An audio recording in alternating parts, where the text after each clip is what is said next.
Good afternoon, everyone, and thank you so much for joining us today for Science Division Live, the good, the bad, and the weird about Stonehenge.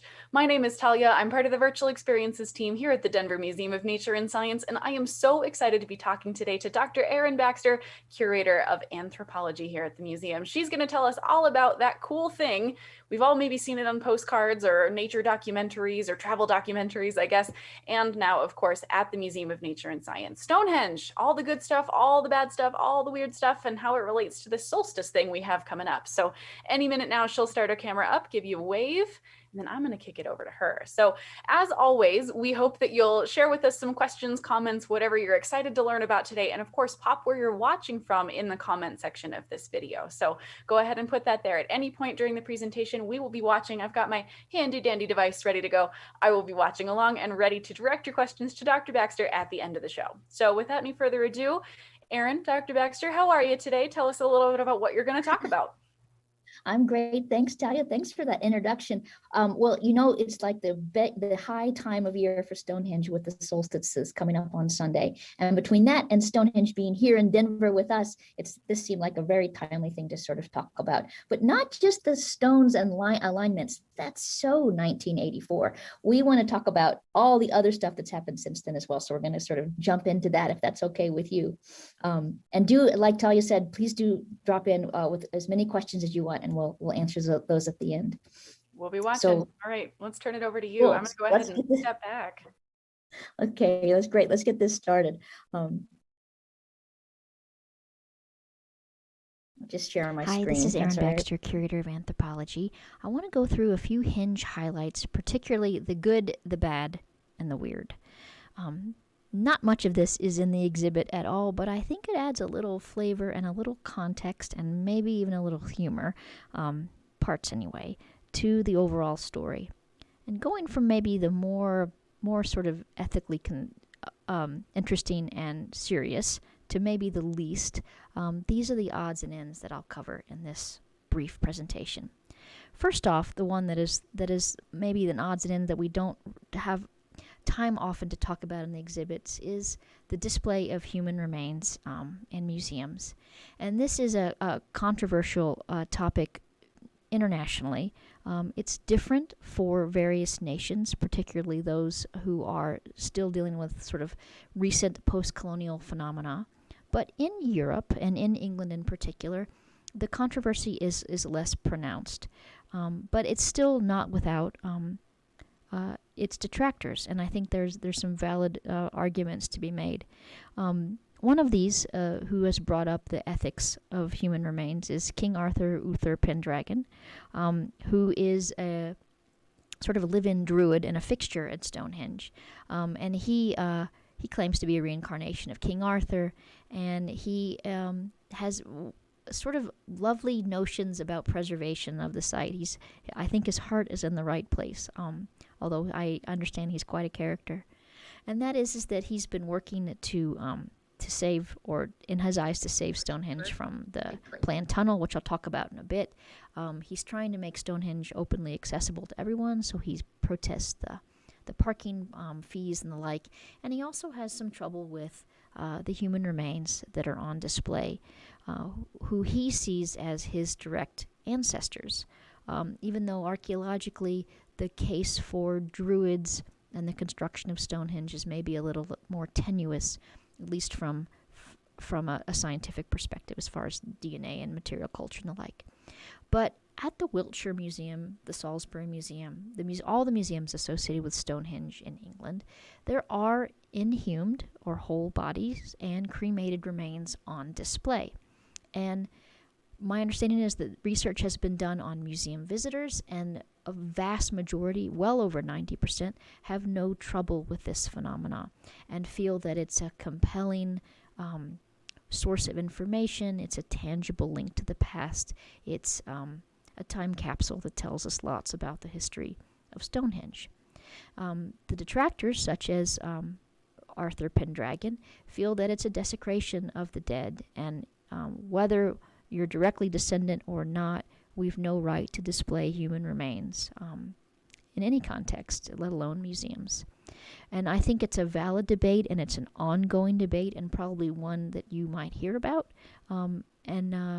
I think there's lots of different perspectives, and it would be worth probably many conversations in the future. The tunnel is something you'll probably hear about because it is right in the news and often in the news. You may or may not have heard that there's a 2.7 trillion pound, a 2 trillion pound tunnel, underground tunnel that's planned to sort of go underneath Stonehenge.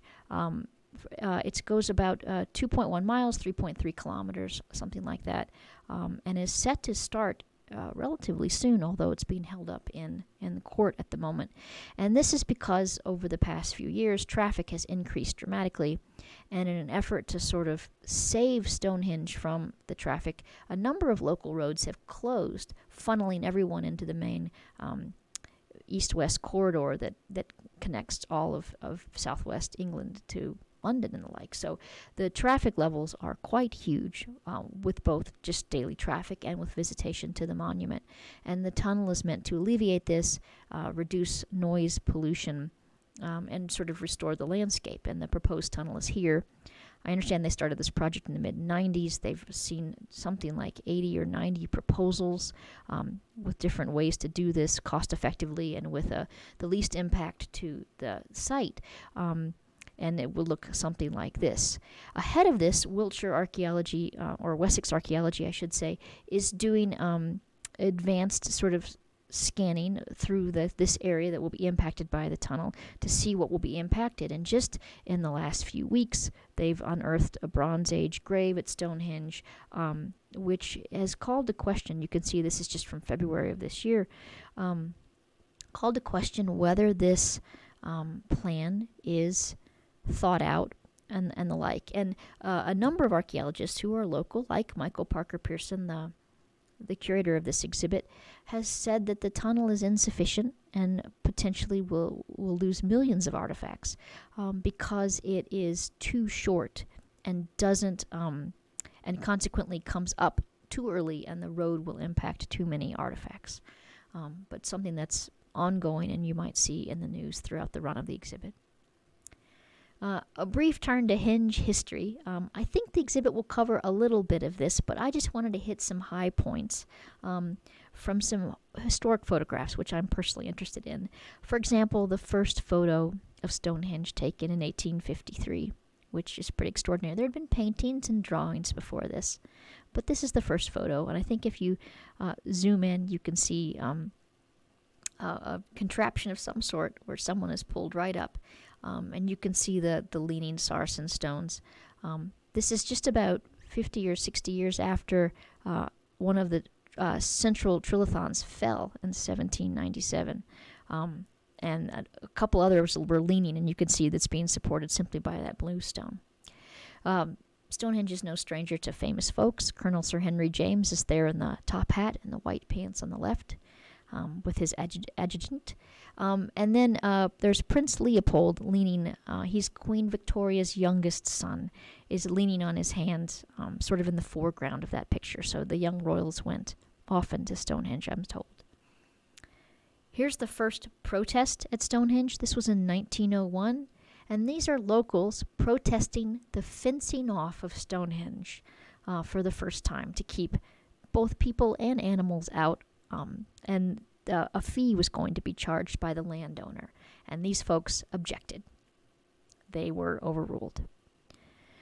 Druids, of course, this is some of the earliest photographic evidence of a Druidic ceremony in 1905. By the early 1900s, this region in Stonehenge had sort of become an army base, and you can see army roadways going through there, and kind of the general state of disrepair. The number of stones have fallen. Many are being propped up by logs and the like, but it's generally a ruinous situation for much of Stonehenge by 1905, when this aerial was taken from an army balloon. The first flight over Stonehenge, you can see also a fence there. I love the juxtaposition of that. It's not as well known as the later restoration, but in the 19-teens, the Army actually reset a few of the sarsen stones and lintels and set them up to take pressure off the bluestone. This was a safety as much as an aesthetic decision. By the next World War, this was inspected. The work was inspected by Sir Winston Churchill.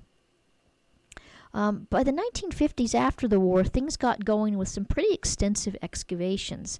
These are in the late 1950s for the most part. There's Stuart Piggott and Richard Atkinson down at the bottom, having recently uncovered a very important historic artifact of a liquor bottle, probably from Prince Leopold. For those of you who watch The Dig on Netflix about the excavation of Sutton Hoo, that's Stuart Piggott. That's Peggy's husband, who's on the left there, who had a role in that film. Other sorts of reconstructions, sorry, this is a bit of a mishmash, but in the late 1950s, the extent was pretty significant. And I think I do have a little bit of footage here that you can see what this would have looked like when it was being reconstructed in 1958. So it was simultaneous excavation and stabilization and restoration. And pretty well documented on the whole, the restoration elements of it. Trilithons were set up, lintels replaced. A number of concrete footings were put in to sort of stabilize the stones, which was problematic in lots of ways, I think, for later generations. But it's really, this is the work that has made the Stonehenge sort of what's recognizable to you today. Unfortunately, a bit of this work, this is a film of both 1919 and 1958 restoration. Lots of this work has been lost. The artifacts that were found during these sort of preliminary excavations were reburied.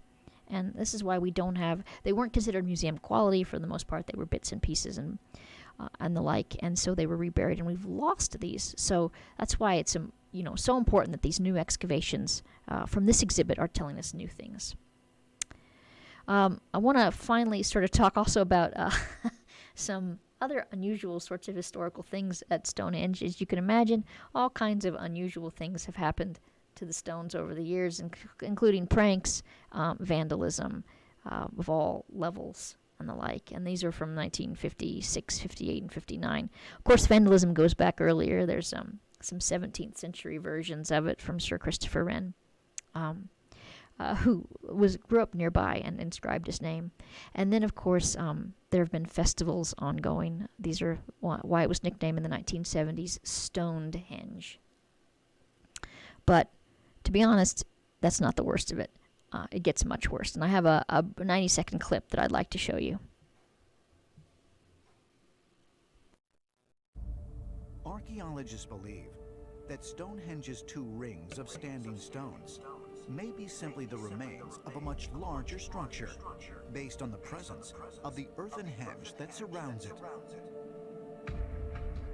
This has led to speculation that Superhenge also contained additional rings, and that these structures might even have had walls and roofs. But if true, was this area of England much more than simply a site of religious ceremony? When we look to these extraordinary structures on Earth, it makes you wonder, did extraterrestrials have a hand in creating these massive monuments, or did they teach humans how to build these monuments? So you have to wonder what the purpose of these giant stone circles are around the world. Is it possible that they were some kind of spaceport or conceived city?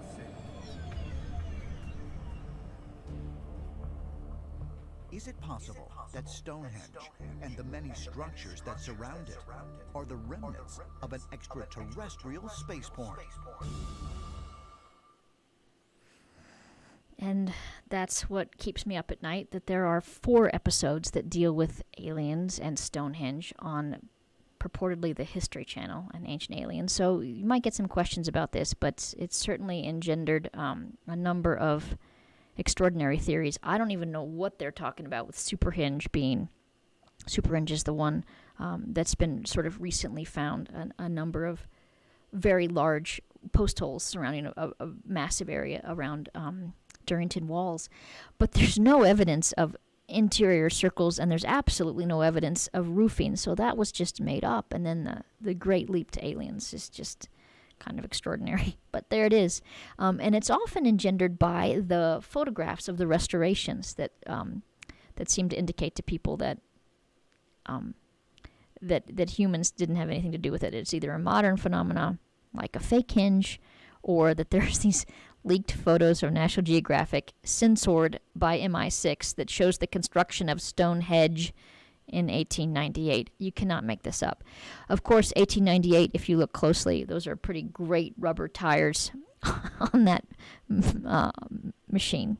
In any event, if you have a quiet evening one night, I'm not sure if I encourage you, but you might check out the conspiracy theories around Stonehenge that culminated, of course, with the crop circles that have been recently, well, as far as recent as 1996, have shown up on the Wiltshire and Salisbury plains. I want to end on reviews. Most public monuments live and die by reviews, and there's been some great ones of Stonehenge. These might be too small, but I'll read them. Pathetic, it says, 1 star. Honestly, I cannot believe these rocks haven't been drilled down already. Such a boring sight. The rocks have no meaning behind them. It doesn't matter how they got there. Just a money-making scheme. Worst trip ever. Another review, why people come from all around the world to see a pile of stones I will never understand, and if I could get the time back I spent walking around some rocks, I would do anything to do so. And then another 1-star review, not enough rocks, they also won't tell me where the secret artifact is. This is from Tom, who says, randomly on this subject, my Egyptian wife had never heard of Stonehenge when I mentioned it recently, so I showed her photos of it, assuming she'd recognize the look, but not the name. And she was just like, this is pathetic, your ancestors were small and weak. And finally, big bits of stone in a big field. Yes, they're old, and yes, it might hold your interest for a second or two, wondering how they did it all those years ago, until you realize that at about the same time, 2,000 miles away, the Great Pyramids were being built. Look at a picture of Stonehenge, Google it, and then book a flight to Egypt. In my secret heart of hearts, I want to have all the volunteers write responses to these Yelp reviews. But maybe that's for another day. And that's it for the good, the bad, and the weird of Stonehenge. Oh my gosh. I was not expecting you to include reviews in that. And now I'm sitting here just going, and I think our geology team might have something to say too about someone who's like, I don't like walking around a bunch of rocks. I think any geologists who are watching today would be like, walking around rocks is the greatest use of your time. Oh, that's fascinating. Well, thank you so much for that presentation. I had always known that Stonehenge was maybe sort of a magnet for people who suspect aliens might have had something to do with some of the special structures on our planet, but I didn't quite know the extent of it. And we have, I think, a couple of questions and a couple other people also expressing their fascination with what they've learned today. So at this point, we'll turn it over to anybody who's watching, who has some questions for us, wants to share anything about their experience visiting Stonehenge. We have a couple people who have done that, and we'll take questions for the next 10, 11 minutes or so. So first up, I do want to say hi to Claire, who said that she went to Stonehenge 2 years ago. Amazing place, great new education center. I have to agree. I went to Stonehenge when I was in high school, and I liked walking around some big rocks, and I was a snotty teenager who didn't like anything. So that's great to hear. And we also have a question from Thomas. I'm not sure if you'll know this answer, Erin, but maybe you can point someone in the right direction. Thomas came to see the Stonehenge exhibition at the museum a little while ago and is wondering about the music used in the exhibition. I don't know if you know where that's from, but maybe you can tell us a little bit about where the exhibition came from, who lent it to us, and that could be a good source. Yeah, Thomas, thanks. That's a good question. We collaborated with a group called Museum Partners, who are based in Europe, and they pull together lots of collections and make negotiations to get artifacts and content, and work with the curators. In this case, Michael Parker Pearson, who's the chief archaeologist at Stonehenge, and they put all that together along with some films, and they will have in their records the music, and they have a great website, and you'd be able to look up and probably see the videos themselves, but also maybe contact someone and find out what music was used. There you go. Great answer. As the curator of the exhibition, at least in its form at the Museum of Nature and Science, I figured you might know. There is a really interesting discussion going on in the comments that I need to call out about the display of human remains. And I appreciate that you called that out at the beginning, because it's hard to talk about any sort of historical thing, museum thing, without sort of veering into that territory. And we have a couple of viewers today who are expressing their own personal opinions. Thank you for doing that very kindly and very respectfully. We always appreciate that. Between Sarah and Claire, they're just kind of talking about some of the nuance. Can we recreate casts and remains of bones to let the original remains actually go back to where they came from?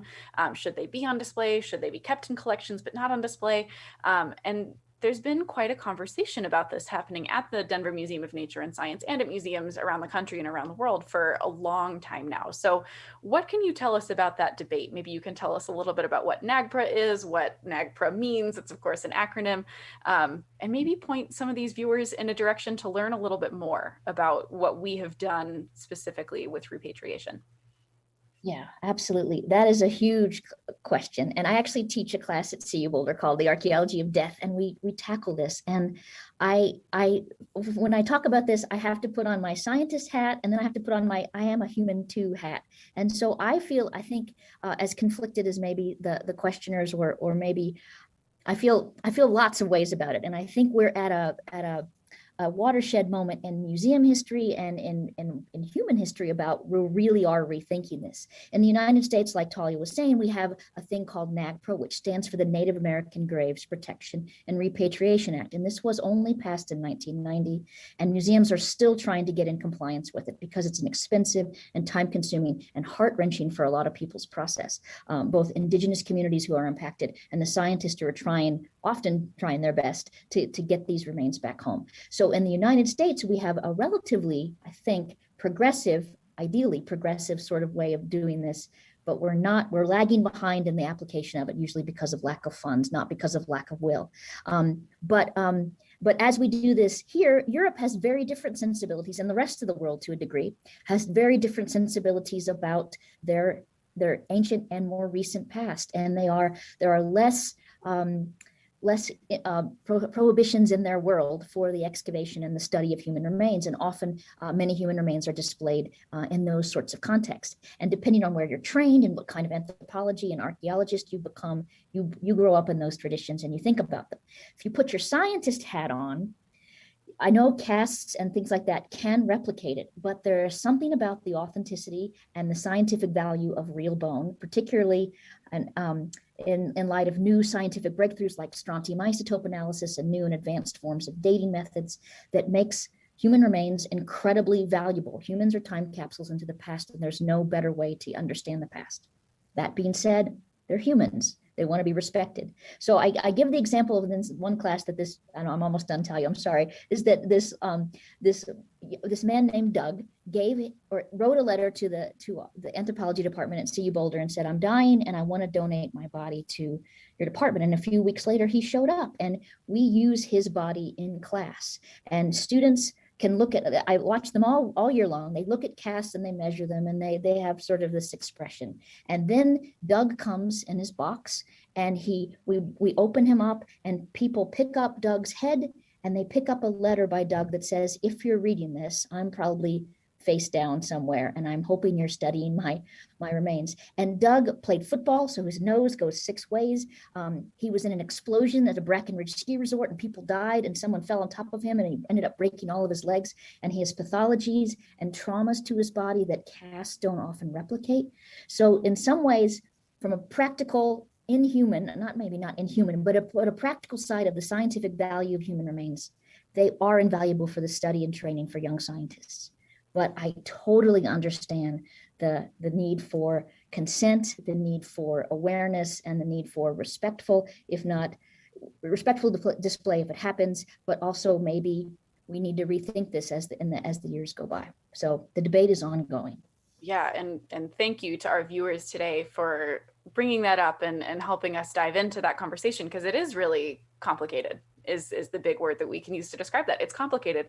And another factor in the entire thing is we are also working with the source communities, the people from whom these remains that might have been in our possession actually came from, and working with them to best honor what they think. And I know, Erin, your boss, Dr. Steve Nash, talked a little bit to staff yesterday about how sometimes those source communities say, yep, give us those remains, all those artifacts, everything that you have from us back.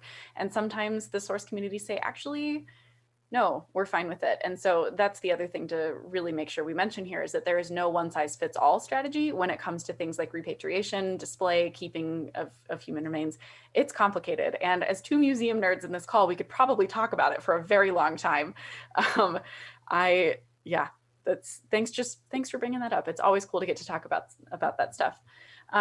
Sarah has a question, I think sort of in the same vein here, wondering about whether methods of display can break down and deteriorate, and whether things like models or casts might allow for better preservation. Are there some nuances with, let's say source community says, yep, you can go ahead and display these remains, all of our stakeholders are on board. What are some things that we need to keep in mind? Good, wonderful question. Yes, of course, things can break down. That can be slowed or stopped with proper treatment. So limiting the amount of light, because light is cumulative and irreversible. We can make sure that the HVAC, that the temperature remains sort of constant and the humidity remains constant, and there's no vibrations and things like that. So there are ways to really, keep things preserved. Human skeletons are pretty robust, and mummies are robust as well. So there are ways to keep them preserved and maintained for a long time. That's good to know. Before we wrap up in just our last few minutes, I have to just call out the alien mythology around Stonehenge. How often do you, as an anthropologist, archaeologist, someone who works with all kinds of different communities in lots of different places, how often do you hear the word aliens? This is a selfish question for me. I just have to know.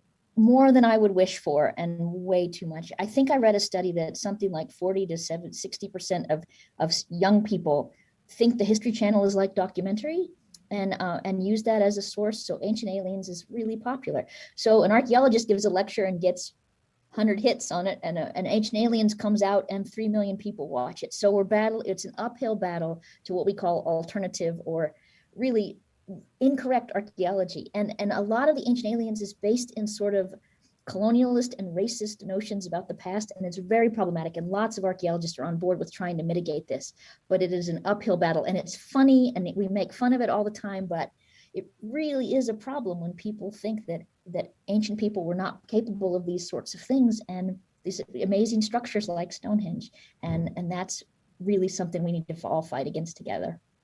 That's the important nugget here, is aliens are kind of funny, but not really. When you dig a little bit deeper below the surface, it's not actually that humorous.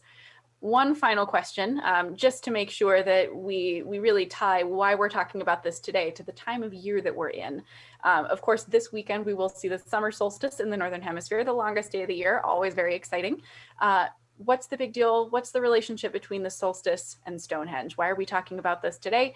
And can other people, or can somebody watching today, continue to learn about the solstice with the museum throughout the rest of the week? Thanks for teeing that up for me, Talia. Yes, you can. This Sunday, the sun will rise at northeast and will rise over the heel stone of Stonehenge and sort of light up the interior, and it'll be amazing. Stonehenge announced yesterday that the grounds are closed because of they were open for a little while, but they were closed for the solstice, unfortunately, but they will live stream it. So if you'd like to get up and watch that, you certainly can. But the other thing you can learn about tonight at the Denver Museum of Nature and Science, we will be live streaming 2 amazing scholars who will be talking about, one, the archaeoastronomy, and she's a real astronomer, so she knows the mathematics and the functionality of it. She was just down here this week and looked at Stonehenge. She's an amazing scholar. And so this is Dr. Erica Ellison. She'll be talking at 7 p.m. And then Dr. Deborah Whitehead will be talking afterwards about neo-paganism and Druidism and why Stonehenge is still in so much our collective consciousness and why we rebuild it in the forms of scones and Cadillacs in Texas and all across the world. So it'll be a dual talk tonight to learn more about the specifics of the solstice. Very good. Yeah, Carhenge in Nebraska. I've been to real Stonehenge and I've been to Carhenge. It's weird. It's awesome. Highly recommend if you ever find yourself in the middle of Nebraska and just need something to do. Carhenge, it's pretty great. Yeah. Awesome. Well, more information on how to sign up for tonight's event is available on our website under events, programs, some title to that effect. I think it is events and programs. $5 for members and $10 for non-members. It'll be a great time. with that, I think it's time for us to go ahead and wrap up. So happy early solstice, everyone. We hope that you think a little bit about Stonehenge as you celebrate the ringing in of a new season this weekend. And I hope everybody's staying cool in this heat wave that we've had. It's definitely been right on time, I guess, for the summer solstice. It seems seasonal. Anyway, remember everybody, aliens aren't real. They did, or at least they didn't build Stonehenge. They didn't build the pyramids. Stay curious, stay healthy, and we'll see you next time. Thanks so much for tuning in with us at the Denver Museum of Nature and Science for Science Division Live. Bye, everybody.